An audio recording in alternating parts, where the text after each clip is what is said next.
Venezuela అధ్యక్షుడు Nicholas మదురోని arrest చేయడంతో ఇప్పుడు ప్రపంచవ్యాప్తంగా కూడా దీని గురించి మాట్లాడుకుంటున్నారు. అయితే దీని గురించి జెలెన్స్కీ కూడా ఇంటర్నేషనల్ మీడియాతో మాట్లాడారు. యూరోపియన్ జాతీయ భద్రతా సలహాదారుతో మాట్లాడిన తర్వాత ఆయన ఈ విషయం బయటపెట్టాడు.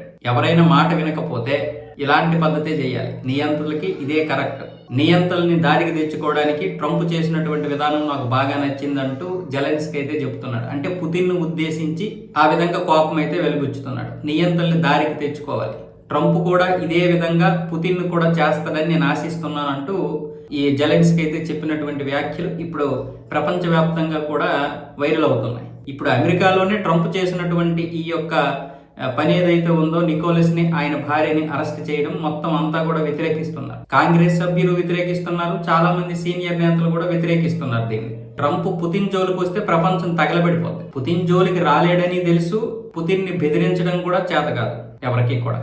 పుతిన్ని బెదిరించే స్థాయి ఒకవేళ ఉంటే రివర్స్ అయిపోతుంది.